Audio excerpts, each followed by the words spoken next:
हरिओम प्रिय दर्शकों, यदि आपकी मिथुन राशि या मिथुन लग्न है तो इस वीडियो को बहुत ध्यान से देखिएगा, समझिएगा।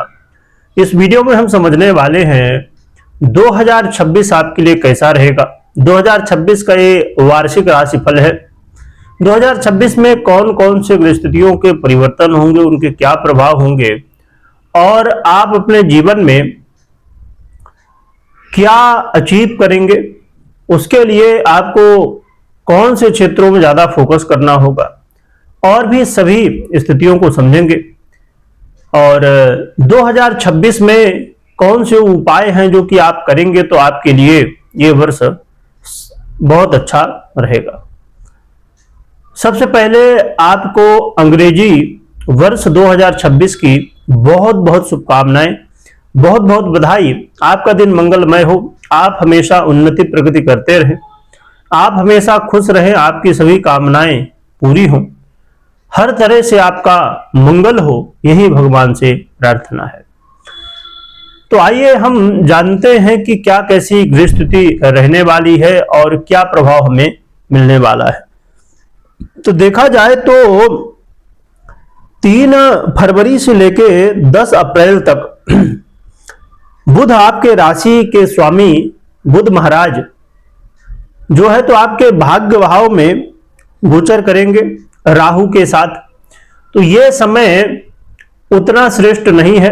इस समय ये देखने को मिलने वाला है कि आपको मेहनत अधिक करनी होगी, भाग दौड़ अधिक होगी और कई बार जल्दबाजी में गलतियां भी हो सकती हैं। तो आपको सतर्क रहने की आवश्यकता होगी और आपको कई बार मानसिक तनाव की स्थिति और कुछ लोग धोखा भी दे सकते हैं, तो भ्रम की स्थितियां बन सकती हैं। तो ऐसे लोगों से इस समय सावधान रहें। एक बात मैं पहले बता दूं कि आपकी मिथुन राशि हो या फिर लग्न हो, दो में से एक कोई भी है तो आप इसे देख सकते हैं। इसे आप अपने लग्न के अनुसार देखें या तो राशि के अनुसार देखें, यानी कि चंद्र राशि। यदि ना पता हो तो फिर नाम राशि से देखिएगा और इसे पूरा देखिएगा वीडियो को, जिससे आपको पूरी जानकारी मिल सके। प्रिय दर्शकों, बुध का ये गोचर काल रहने वाला है पहले तो प्रारंभिक स्थिति में, फिर 10 अप्रैल से लेके और 30 अप्रैल तक बुध आपके दशम भाव में रहेंगे, नीच अवस्था में रहेंगे शनि के साथ। तो ये नीचत्व की स्थिति भी अच्छी नहीं है, आपके करियर में उतार चढ़ाव ला सकते हैं बुध का ये गोचर काल। और आपके जीवन में अधिक व्यय, अधिक खर्च बेवजह के और कोर्ट कचहरी के मामलों में यदि हैं तो वहां पर चिंताएं। इसके अलावा कुछ ऐसे लोगों से वाद विवाद हो सकता है जो कि समस्याएं यहां पर उत्पन्न हो सकती हैं और मैरिज लाइफ में भी आपको यहां ध्यान रखना होगा और व्यापार में उतार चढ़ाव देखने को मिल सकता है। तो ये समय ध्यान रखने का रहने वाला है।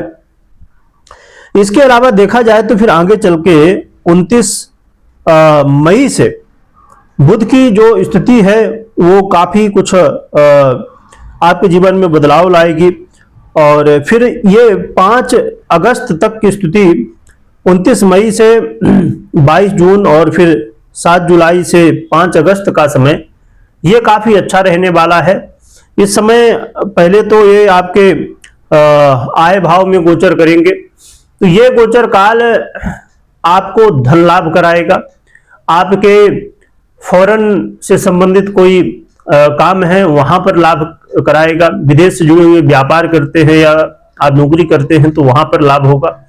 विदेश यात्रा के अवसर मिलेंगे और विदेश से जुड़े हुए इन्वेस्टमेंट यदि आप करते हैं तो वहां पर लाभ की स्थितियां बन सकती हैं। तो ऐसी चीजें बुध देंगे और कई सारी आपकी इच्छाएं भी पूरी इस समय होंगी। कुछ मांगलिक कार्य भी आपके जीवन में देखने को मिलने वाले हैं इस समय। और आप यदि शेयर मार्केट या और भी ऐसे ऑनलाइन इनकम से जुड़े हुए हैं तो यहां लाभ की संभावनाएं बढ़ सकती हैं। यह समय होगा जिस समय आपके बॉस या आपसे जो बड़े हैं पद में, ऐसे लोगों का सहयोग मिलेगा जिससे आपके करियर में, आपके काम धाम में अच्छा रिजल्ट देखने को मिलेगा। तो ये समय काफी अच्छा रहने वाला है। इसके अलावा देखा जाए तो बुध की स्थिति में फिर परिवर्तन होगा 7 सितंबर से लेके 26 सितंबर तक। ये बहुत ही अच्छी स्थिति में रहने वाले हैं। इस समय आपके जीवन में ये देखने को मिलेगा कि उच्च अवस्था में होते हुए ये आपके जीवन में उन्नति के रास्ते खोलेंगे। आपके जीवन में करियर में जो समस्याएं थी वो सॉल्व होंगी। जो लोग जॉब के लिए परेशान थे उनको जॉब के रास्ते मिल सकते हैं। और घर परिवार में खुशी का माहौल, कुछ ऐसे आपके जो मित्र हैं आपके हित से उनका सहयोग मिलना जिससे आपके काम बनेंगे। प्रॉपर्टी से संबंधित या आप राजनीति से जुड़े हैं तो यहां पर लाभ। और सबसे महत्वपूर्ण आपके करियर में बड़ी सफलताएं आपको देखने को मिल सकती हैं। तो ये बुध का जो गोचर काल है देखा जाए तो फिर आगे बदलेगा 5 दिसंबर से जो है। तो यहां पर बुध का तो हो जाएगा, पर 5 दिसंबर को राहु और केतु का परिवर्तन होगा, जो कि राहु महाराज आपके अभी भाग्य भाव में है, फिर ये आपके अष्टम भाव में चले जाएंगे और केतु आपके द्वितीय भाव में चले जाएंगे। ये राहु केतु का गोचर काल बहुत श्रेष्ठ नहीं है। इस समय आपको गाड़ी वाहन चलाते समय या कोई भी निर्णय लेते समय सावधान रहना होगा। ऐसे में कोई अचानक धन हानि हो सकती है, घर परिवार में कलह का माहौल बन सकता है, लॉटरी जुआ सट्टा इत्यादि से संबंध रखने वाले लोगों को नुकसान हो सकता है, ज्वेलरी से जुड़े हुए या और भी ऐसे अकस्मात धन की स्थितियों में समस्याएं आ सकती हैं। तो इस समय ध्यान रखिएगा। तो देखा जाए तो 29 मई से लेके और फिर ये सितंबर तक का समय अच्छा है, परंतु उसके पहले अभी प्रारंभिक स्थिति में और फिर बाद में थोड़ी सी समस्याएं हैं राहु केतु और बुध के हिसाब से। फिर हम देखें तो शनि महाराज आपके कर्म भाव में ही गोचर कर रहे हैं। तो शनि का जो प्रभाव है अभी पूरे वर्ष ही मीन राशि में गोचर करेंगे। तो शनि के प्रभाव आपके लिए काफी अच्छे हैं। आपके करियर को लेके, आपके अन्य क्षेत्रों को लेके शनि के प्रभाव काफी बेहतर हैं। आपको सफलताएं देने वाले होंगे शनि महाराज। और आने वाले समय हम डिटेल में शनि के बारे में या अन्य ग्रहों के बारे में फिर चर्चा भी करेंगे। तो यदि आप समझें तो शनि का प्रभाव काफी अच्छा है। और कुछ चीजें हैं जो कि डिटेल में जब समझेंगे तो चर्चा करेंगे, क्योंकि यदि यहां बहुत डिटेल में हर ग्रह की यदि हम चर्चा करें तो बहुत बड़ा राशिफल हो जाएगा। अब हम चर्चा कर लेते हैं देवगुरु बृहस्पति, जो कि बहुत ही महत्वपूर्ण ग्रह हैं। देवगुरु बृहस्पति वर्तमान में तो आपके ही राशि में गोचर कर रहे हैं, जिसकी वजह से थोड़ा सा मानसिक तनाव और कई बार निर्णय लेने में गलतियां हो सकती हैं, तो बहुत ध्यान रखिए। परंतु विद्यार्थियों के लिए ये समय काफी अच्छा रहेगा। अभी 1 जून तक ये यहीं पर रहेंगे, फिर 1 जून को कर्क में चले जाएंगे। तो 1 जून तक का समय ये आपके लिए, विद्यार्थियों के लिए बहुत अच्छा है। पढ़ाई लिखाई में अच्छा प्रदर्शन करेंगे और कई ऐसे क्षेत्र हैं कि जहां जैसे आप इन्वेस्ट करते हैं कहीं तो वहां से लाभ हो सकता है। और व्यापारियों के लिए ये समय काफी अच्छा धन लाभ कराने वाला। और मैरिज लाइफ में चल रही बाधाएं दूर होंगी, आपस में प्रेम बढ़ेगा। तो मैरिज लाइफ के लिए ये समय गुरु का गोचर काल अच्छा रहने वाला है। और आपके भाग्य में भी वृद्धि होगी, जिससे कई सारे काम बन सकते हैं आपके। तो ये कुछ स्थिति रहेगी, परंतु 1 अक्टूबर से फिर गुरु कर्क में चले जाएंगे और आपके दूसरे भाव में गोचर करेंगे। ये समय होगा कि आपको अपने वाणी में संयम और घर परिवार में कलह का माहौल ना रहे, इसके लिए पूरा प्रयास करेंगे और आपको सफलताएं भी इसमें मिल सकती हैं। आपके जो शत्रु हैं वो शांत होंगे, आपके विरोधी जो है तो ये अब शांत हो जाएंगे। ये समय होगा जब 1 जून से गुरु चले जाएंगे कर्क में। और आपको देखा जाएगा कि आप अचानक धन लाभ, अचानक अपने जीवन में कुछ सफलताएं प्राप्त कर रहे हैं।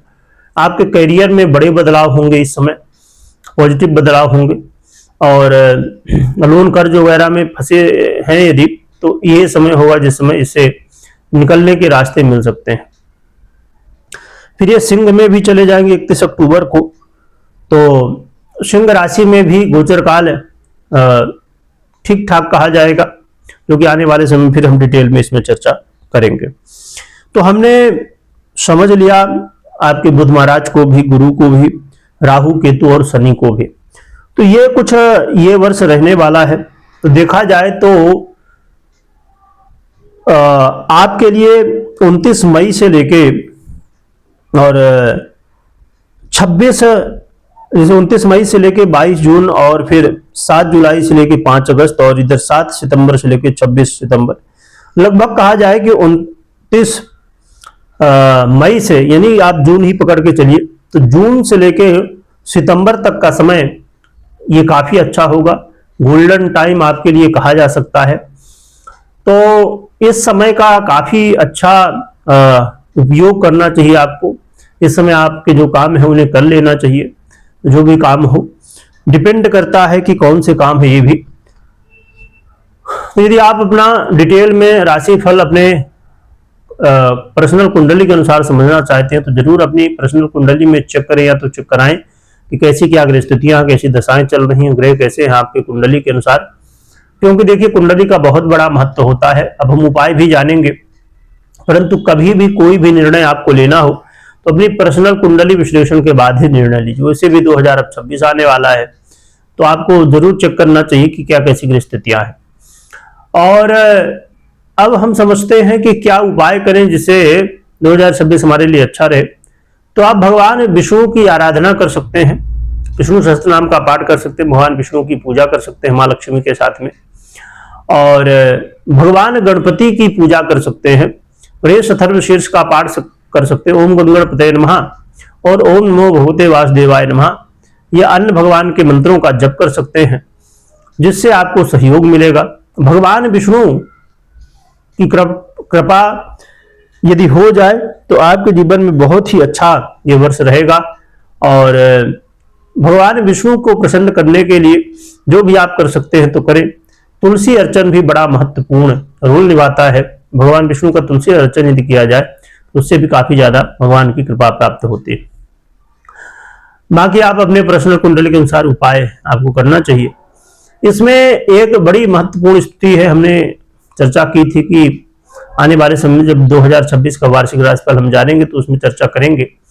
महत्वपूर्ण चर्चा हम गुरु की करने वाले हैं।